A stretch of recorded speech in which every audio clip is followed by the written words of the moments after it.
നമസ്കാരം. ഞാൻ നിങ്ങളുടെ സ്വന്തം ശരവൺ മഹേശ്വർ.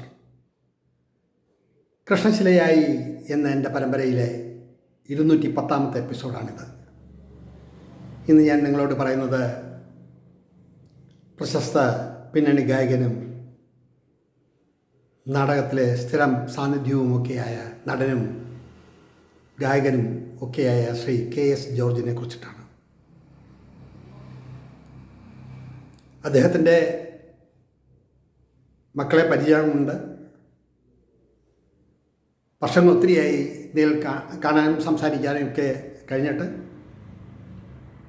ശ്രീ KS ജോർജിൻ്റെ ഒരുപാട് ഗാനമേളകൾ വെള്ളയമ്പലത്തും സെൻട്രൽ സ്റ്റേഡിയത്തിലും തിരുവനന്തപുരത്തിൻ്റെ വിവിധ ഭാഗങ്ങളിൽ ഓൾഡ് ഈസ് ഗോൾഡ് എന്നുള്ള പ്രോഗ്രാമിലും ഒക്കെയായി നിരവധി തവണ കേൾക്കാൻ കഴിഞ്ഞിട്ടുണ്ട്. വെള്ള ഷർട്ടും മുണ്ടും ധരിച്ച് കയ്യിൽ മൈക്കും പിടിച്ച് സ്റ്റേജിൽ അങ്ങോട്ടും ഇങ്ങോട്ടും ഉലാത്തി പാട്ടുപാടുന്ന ജോർജാണ് എൻ്റെ മനസ്സ് നിറയെ. അദ്ദേഹത്തിൻ്റെ ആലാപന ശൈലിയും ആലാപന മികവുമെല്ലാം എടുത്ത് പറയേണ്ട ഒന്നാണ്. പാമ്പുകൾക്ക് മാളമുണ്ട്, പറവകൾക്ക് ആകാശമുണ്ട്, മനുഷ്യപുത്രന് തലചായ്ക്കാൻ മണ്ണിലിടമില്ല, മണ്ണിലിടമില്ല. പാമ്പുകൾക്ക് മാളമുണ്ട്, പറവകൾക്ക് ആകാശമുണ്ട്, മനുഷ്യപുത്രന് തലചായ്ക്കാൻ മണ്ണിലിടമില്ല, മണ്ണിലിടമില്ല. ഈ പാട്ടിൻ്റെ ഒരു വരിയെങ്കിലും ഞാൻ മൂളിയത് ഇന്ന് കേരളക്കരയിൽ ഈ ഒരു പാട്ട് കേൾക്കാത്ത കലാസ്വാദകർ ഉണ്ടാവില്ല എന്ന് എനിക്ക് തോന്നുന്നില്ല. അത്രമാത്രം മികവോടെയാണ് അദ്ദേഹം ആ ഗാനം ആലപിച്ചിട്ടുള്ളത്. ശ്രീ തോപ്പിൽ ഭാസിയുടെ സർവേക്കല്ലിലും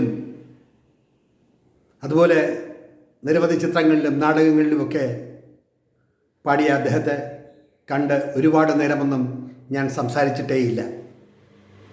വെള്ളയമ്പലം സ്ക്വയറിൽ ഓൾഡ് ഈസ് ഗോൾഡ് എന്ന പ്രോഗ്രാമിൽ വന്നപ്പോഴാണ് ഞാൻ അദ്ദേഹത്തെ കാണുന്നതും ചെന്ന് നമസ്കാരം പറഞ്ഞ് കുറച്ച് വാക്കുകൾ, മിതമായിട്ടുള്ള വാക്കുകൾ മാത്രമേ സംസാരിച്ചിട്ടുള്ളൂ. മണിക്കൂറുകളും ദിവസങ്ങളും ഒന്നും സംസാരിച്ചിട്ടില്ല. പക്ഷേ ആ ഗായകൻ്റെ പാട്ട് തുടങ്ങുന്ന സമയത്ത് തന്നെ വേദിയിലുള്ള ആയിരക്കണക്കിന് ആൾക്കാരുടെ കയ്യടി, അതാണ് ആ ഗായകനെ ഉയർത്തിക്കാട്ടുന്ന ഒന്ന്. എൻ്റെ പാട്ടുകളൊക്കെ കേട്ടിട്ടുണ്ടോ? എങ്ങനെയുണ്ട്? ഇഷ്ടമാണോ? എന്നൊക്കെ വളരെ ചുരുക്കം ചില വാക്കുകളെ സംസാരിച്ചിട്ടുള്ളൂ. പക്ഷെ അദ്ദേഹത്തെ അടുത്തറിയാവുന്ന ഒരുപാട് ഗായകരും ഓർക്കസ്ട്ര വായിക്കുന്ന ഒരുപാട് കലാകാരന്മാരും അദ്ദേഹത്തെപ്പറ്റി പറയുന്നത് കേട്ടപ്പോൾ ശരിക്കും കണ്ണു നിറഞ്ഞു എന്ന് വേണം പറയാൻ. കാരണം ആധികാരികമായി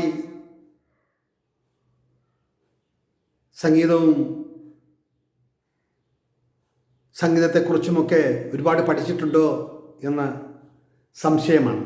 പക്ഷേ ആലാപന രീതി മനുഷ്യഹൃദയങ്ങളെ പിടിച്ചിരുത്തും എന്നതാണ് വസ്തുത. അന്ന് വെള്ളയമ്പലം സ്ക്വയറിലെ ഗാനമേള കഴിഞ്ഞ് മടങ്ങുമ്പോൾ അദ്ദേഹം പറഞ്ഞൊരു വാക്കുണ്ട്: ഞങ്ങളെപ്പോലെയുള്ള കലാകാരന്മാരെ നിങ്ങളൊക്കെ വേണം പ്രോത്സാഹിപ്പിക്കാൻ, എങ്കിൽ മാത്രമേ ഞങ്ങൾക്കൊക്കെ നിലനിൽപ്പുള്ളൂ. വീണ്ടും കാണാം, വരട്ടെ എന്ന് പറഞ്ഞ് വീണ്ടും സ്റ്റേജിൻ്റെ പുറകിലൂടെ അദ്ദേഹം അടുത്ത പാട്ട് പാടാനായി സ്റ്റേജിലേക്ക് കയറി. വിനയം എന്താണെന്നും അന്ന് അദ്ദേഹത്തിൻ്റെ പേരൊക്കെ കേരളക്കരയും ഒക്കെ കടന്ന് വിദേശങ്ങളിൽ വരെ എത്തിയിട്ടുണ്ട്. വിദേശത്തും സ്വദേശത്തുമായിട്ട് നൂറുകണക്കിന് ഗാനങ്ങൾ ആലപിച്ച ഒരു വലിയ ഗായകൻ.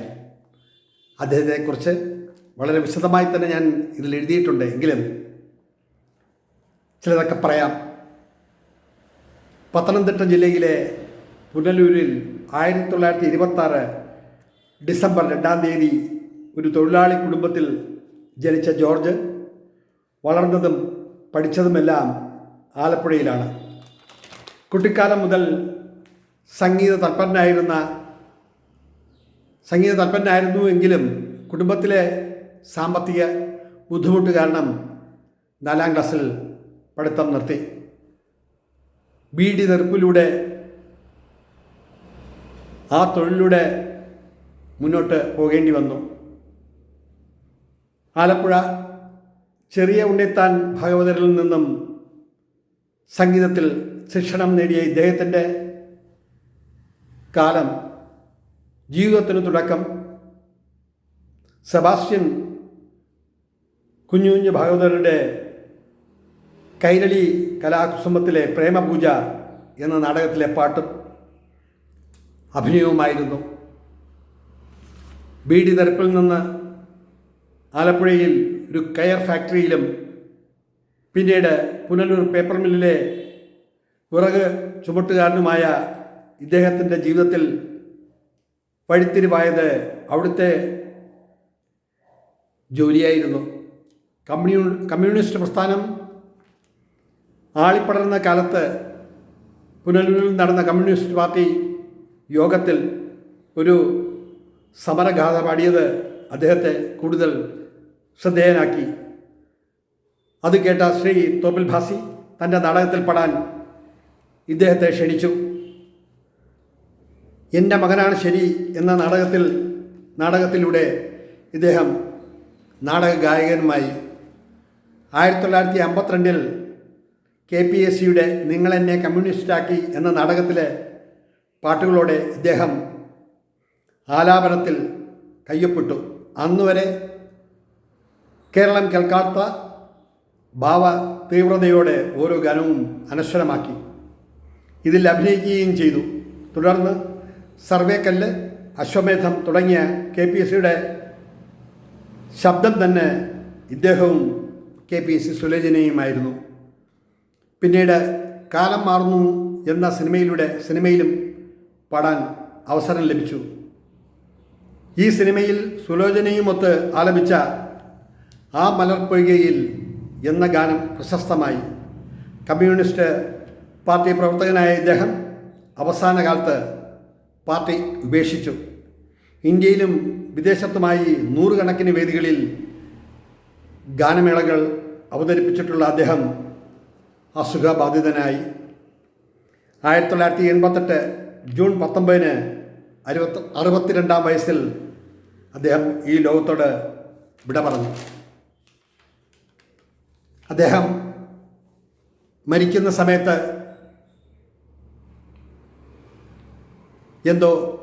എങ്ങനെയോ ഞാൻ അദ്ദേഹത്തിൻ്റെ വീട്ടിലെത്തി. നിറഞ്ഞ് കവിഞ്ഞ ആൾക്കൂട്ടം. അതോടൊപ്പം തന്നെ അദ്ദേഹത്തിൻ്റെ മൃതശരീരം ശുദ്ധമാക്കാനും അദ്ദേഹത്തെ അണിയിച്ചൊരുക്കി കിടത്താനുമൊക്കെ